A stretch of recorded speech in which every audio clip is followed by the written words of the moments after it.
السلام علیکم ورحمۃ اللہ وبرکاتہ۔ نحمدہ ونصلی ونسلم علی رسولہ الکریم، اما بعد۔ ستیزہ کار رہا ہے ازل سے تا امروز، چراغ مصطفی سے شرار بولہبی۔ جب جب چراغ مصطفی اپنی لو بڑھاتا رہا ہے، بولہبی شرارے آتے رہے ہیں۔ 1400 سالہ تاریخ اس بات کی گواہ ہے کہ اسلام دشمنوں نے ہر محاذ پر، ہر لیول پر، ہر موقع پر اس بات کی کوشش کی کہ کسی طرح اسلام کو یا مسلمانوں کو، دین محمدی کو بدنام کیا جائے، اس کے خلاف جھوٹے اور ناروا الزامات لگائے جائیں اور کسی نہ کسی قسم کی افواہ پھیلائی جائے تاکہ لوگوں میں ایک انتشار پیدا ہو اور اپنا نام اور اپنی نمائش ہو جائے۔ کبھی کارٹونوں کے ذریعے، کبھی فلموں کے ذریعے، کبھی کہانیوں کے ذریعے، کبھی اہانت آمیز فقروں کے ذریعے، ہر زمانے میں یہ بددین اور عاقبت اپنی خراب کرنے والے لوگوں نے یہ کام کیا ہے، اور آج بھی اسی طرح کا ایک کام ملعون اور مردود ایک آدمی نے کیا ہے، اس کا نام بھی نہیں لینا چاہیے، کہ قرآن کی آیتوں میں اس نے کہا ہے کہ بھئی اس میں بعد میں ملاوٹ کر دی گئی ہے۔ سیدنا ابو بکر صدیق رضی اللہ تعالیٰ عنہ، سیدنا عمر فاروق رضی اللہ تعالیٰ عنہ اور سیدنا عثمان غنی رضی اللہ تعالیٰ عنہ کے زمانے میں اس میں ایسی آیتیں شامل کر دی گئی ہیں جو مسلمانوں میں دہشت گردی کو فروغ دیتی ہیں یا مسلمانوں میں جہاد کے جذبے کو پروان چڑھاتی ہیں۔ تو یہ جاہل ہے، کمبخت، اس کو عقل بھی نہیں ہے۔ حالانکہ جب اسی کا اگر ہم الزامی جواب دیں تو وہ یہ ہے کہ اس وقت سیدنا علی رضی اللہ تعالیٰ عنہ بھی تو زندہ تھے۔ علی کرم اللہ وجہ ہیں، فاتح خیبر ہیں، اور یہ شیعہ گروپ کا آدمی ہے۔ حالانکہ شیعوں نے بھی اس کو نکال دیا ہے اپنے مذہب سے، یہ مسلمان ہی نہیں ہے، لیکن نام تو اس کا ہے شیعوں میں۔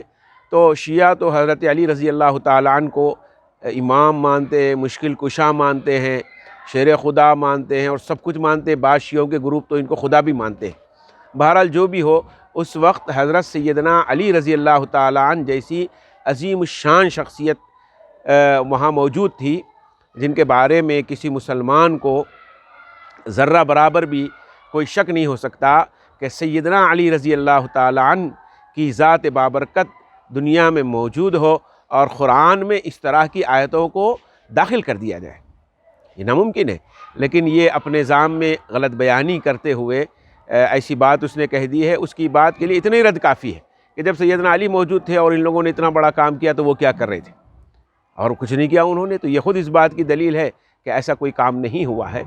تو اصل میں یہ ان کا مقصد یہ نہیں ہے کہ واقعی اس طرح کی کوئی تبدیلی قرآن میں ہو، بلکہ اس کا مقصد یہ ہے کہ اس ذلیل کو، اس گندگی کے ڈھیر کو فی الوقت بی جے پی بھی قبول کرنے کے لیے مکمل طور پہ تیار نہیں ہے۔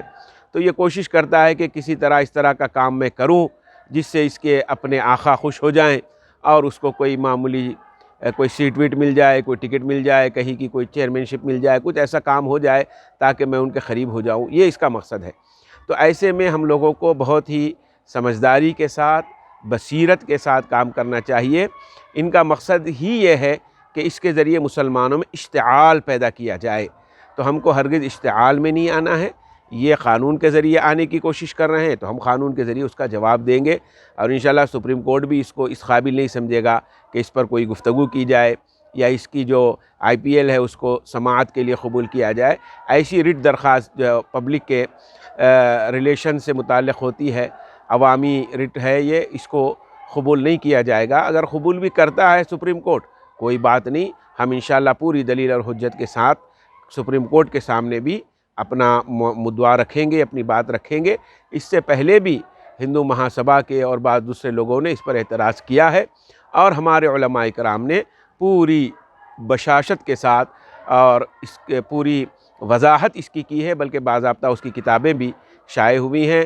خود ہمارے حضرت مولانا خالد سیف اللہ رحمانی صاحب کی اس پر ایک چشم کشا اور نہایت ہی مفصل ایک آیت کا انتخاب کر کے جو قابل اعتراض ہے، انہوں نے اس کی بیان کی ہے وجوہات کہ یہ لوگ اصل میں آدھی آیت پڑھتے ہیں اور اسی سے نتیجہ اخذ کر لیتے ہیں۔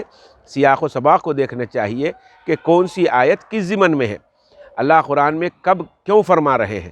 حالانکہ اسلام تو سلامتی کا مذہب ہے، ایمان امن سے ہے، سلامتی اور امن کا مذہب تو اسلام ہی ہے، اسلام اس کا علم بردار ہے، وہ کسی پر ظلم کو روا نہیں رکھتا ہے۔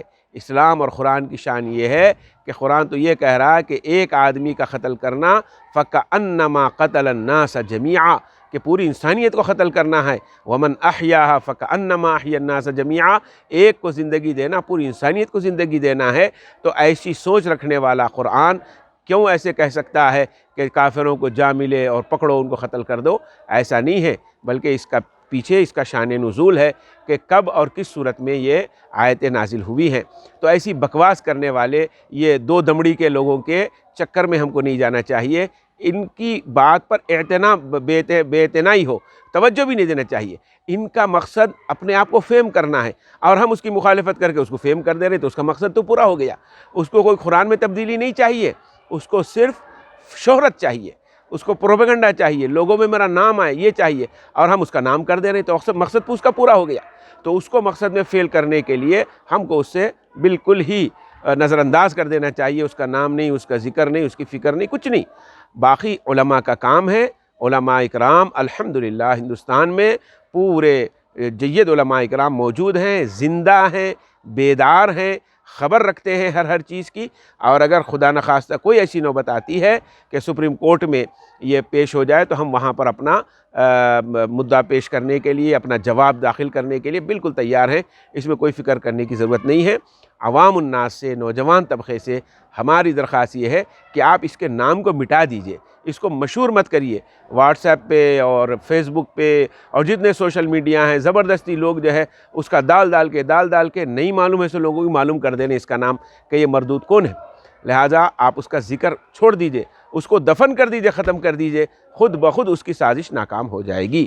ایسی فکر اور بصیرت ہم کو رکھنا چاہیے۔ تو بہرحال عوام سے درخواست ہے کہ نہ اشتعال کی ضرورت ہے، نہ احتجاج کی ضرورت ہے، نہ مظاہروں کی ضرورت ہے، بلکہ اس کو دفن کرنے کی ضرورت ہے۔ آپ اس کا نام مٹا دیجئے، کہیں اس کا نام نہ آئے، کہیں اس کا ذکر نہ آئے، کوئی اس کو پوچھے بھی نہیں، یہ خود اپنی موت مر جائے گا۔ باقی جو ہے ضرورت آئے گی تو ہم لوگ تیار ہیں، اور اللہ سے دعا ہے کہ اللہ یہ جو لوگ اس طرح کے شر پیدا کرنے کی کوشش کر رہے ہیں، اللہ خود ان کا جواب دے دے گا۔ اللہ نے ان کو مہلت دی ہے، وہ اپنا کام کریں، ہم اپنا کام کریں گے، کوئی اس میں فکر کرنے کی بات نہیں ہے انشاءاللہ۔ باقی اللہ جو ہے ایسوں کو یہ تو کچھ نہیں ہے، ابرہا پورا ہاتھیوں کا لشکر لے کے آیا تھا اور اللہ نے معمولی پرندوں سے اس کا کام کر دیا۔ یہ 2 ٹکے کی تو کوئی اوقات نہیں ہے، تو اس 2 ٹکے کے آدمی کے پیچھے پڑنا اور اس کو خواہ فہم کرنا، یہ اس کے مقصد کو کامیاب کرنے میں ہمارا بھی تعاون ہوگا۔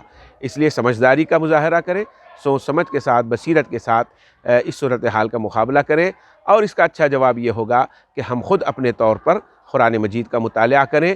اور نوجوان طبقہ اس سلسلے میں کنفیوز ہے کہ بھئی 24 آیتیں کیا ہیں، تو کتابیں موجود ہیں، آپ وہ 24 آیتیں پڑھیے، اس کی تفسیر پڑھیے، اور اس پر اچھا آپ موضوع یعنی اچھا ہوم ورک کریے اور تیاری کیجئے کہ کوئی غیر مسلم کل کو آپ سے اس قسم کا سوال کرے، ارے بھائی تمہارے قرآن میں تو یہ لکھا ہوا ہے، تو آپ کے پاس موجود ہو اس کا جواب۔ تو یہ زبردست جواب ہوگا ہماری طرف سے اس کا، کہ سارے نوجوان ان 24 آیتوں کو جس کو کوڈ کیا گیا ہے اس کو حاصل کریں، اس کا مطالعہ کریں، اس کی تفسیر پڑھیں، اور اس سلسلے میں علماء نے ہماری کیا رہنمائی کی ہے وہ آپ پریپریشن کر لیں اور اپنے ذہن میں اس کے جواب کے لیے تیار ہوں۔ یہ بہترین کام ہوگا اس موقع پر کرنے کا۔ اللہ ہم سب کو اس بات کی توفیق عطا فرمائے، اور ایسے ظالموں کا اللہ منہ کالا فرمائے۔ بارک اللہ لی ولکم ولسائر المسلمین فاستغفروا انہ غفور رحیم۔ والسلام علیکم ورحمۃ اللہ وبرکاتہ۔